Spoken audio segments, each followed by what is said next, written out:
on the road. I think I remember that in summer you said there are two places in the world you really like to go. One was the UK and Ireland, and the other one was the US. The US is still to come, but how was the experience on the islands in the splendid isolation? Well, it's really hard to find a word to describe it because it was even above awesome, super awesome. It was just something. Well, I couldn't really expect such a feedback from the crowd, such a result. Every second show was sold out, even though it was a small. We had small clubs like capacity 300 people, for example. Yeah, but they're cozy, they're intimate. Yeah, in touch with the crowd. Fully packed clubs. Yeah, they were standing kind of right in front of me. And the most important thing, the thing which I never experienced before the UK, is that they all sang along. Wow. Yeah, all songs. From the very beginning to the very end, they just sang along with us. Wow, it was overwhelming. Overwhelming.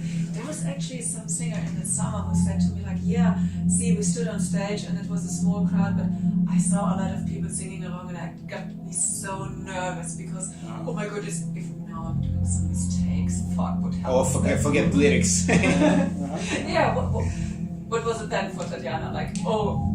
No, she was absolutely inspired, motivated. She never experienced that too. I mean, well, and one of the reasons why it happened is the language. Actually, when you tour around Europe, well, yeah, of course, people know English, but they don't know it well enough to sing all the songs together with us.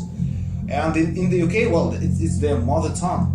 So it happened, yeah, it was cool. She really loved it. I think she loved it the most in the band. That's sweet. Yeah, sweet. That's sweet. Yeah. Absolutely. Asim, are there any plans for the summer confirmed already? I'd really love to see you guys on one of the festivals I go. Well, Wintersun, we have 2 festivals booked. One is Wacken Open Air, and the other one is Wolfside. Thank you. Congratulations. Thank you. I'm a bit jealous, but it's white jealousy. I understand that. You had Numerok last year. This is, in my personal experience, the Yeah, we met there. Festival there is, because I mean it's small, it's a bit like a club atmosphere, but then it's still really relaxed and outside, lakeside and stuff. I love that. Yeah, it's So, a great festival. What do I have to do to get Damnation Plan in there?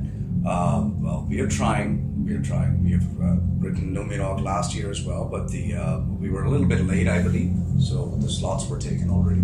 Let's see what happens this year. Can't really say. Last year we were there with Wintersun as well. I know. So you're there. But with Damnation Plan, no.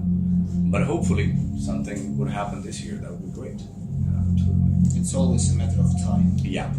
Right. So thinking about what lies ahead of you, thinking about the US, what did the experience from UK do to your expectations for the US tour? Rise to the sky? Or? Oh, come on, no.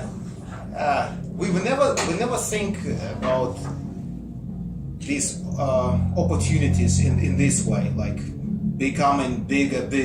No, not at all. The main priority is just reaching the audience. Well, it was with the UK absolutely the same way. We were glad to reach the audience. They were waiting for us for a very long time, and it's a very interesting fact. Not many people know about that. We were supposed to tour around the UK in 2014. I think you mentioned in summer. Yeah, and it failed. Yeah, for a very tragic reason.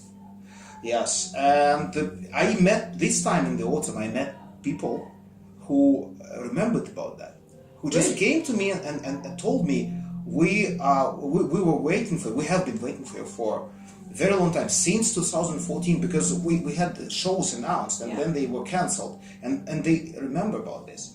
And with the US, I think it's more or less the same, because we have the biggest fan base in the US, and we're speaking of that as well. Yeah, and they have been waiting for this since the band was formed, for 8-9 years. And we have fans who have been listening to us for 9 years, and they have been waiting for us. So it really means a lot now to come and play for them. Yeah. This is the priority. This is the most important thing. Let's speak a bit of the composing parts. I know that Jarko does a lot with Damnation Plan, but how about Jinjer, and how about composing on tour? Is there something that comes up your mind that goes into the music of the next? Personally, I constantly write. I mean, I wouldn't brag about it, but luckily I've come to a stage where, like, if I need to compose something, the process is very quick for me. Because I don't sit down to create something which I consciously want to create. So if I've made up my mind, I mentally prepare myself beforehand, and when the writing point comes in, I just let anything that comes out of me go out. And then I stop. I just let that stay aside. So I write a lot, constantly, as in my mind as well, or I would not record, but I write constantly as well. That's exactly the same way of making the vocals for Damnation Plan. They just, press the record and let it all come out. And many times it's just one take. Sometimes it's like, oh, well, I know the idea, but it's going to take a long time. But so writing process on the tour can be a little bit difficult because, of course, you're tired sometimes, or you just cannot focus properly because you need to focus on the show. But it comes from places to places. For instance, I'm on a sound check and a riff comes in my head as well. I'll just play it, try to remember it, and of course I'll forget it the next day. But this is part of the process. Yeah, this is part of the process. So you're developing. Maybe you make a riff now, you forget it, but you make another riff now, so you develop yourself. Maybe the third riff is even better than both of them. Who knows? Yeah. So this is my way of doing things. Well, that's for me. Unfortunately, no composing on the tour. It's Not just at all. in case of us, it's impossible. We do not tour on a nightliner, so it means that we don't really have space being on the road. When you come to the venue, you have a lot of stuff to do. You don't really have time for composing. Well, and that's why it's better not to focus on it at all. It's better to forget about this, leave it aside until the tour is over. Experience the tour. Yeah. So I am absolutely about performing when I'm on tour. So it means that every time I come to a venue, I just look for a place to practice. I practice, right. Then it's time for the sound check. I do the line check, sound check, and then we are the opener. I just play a set, and then we almost all the time we do not stay until the end of the show. We just pack, and by 9 o'clock we're in the hotel and we go to bed and sleep. Yeah, so there is no time for composing. But once I get home, so it's non-stop process.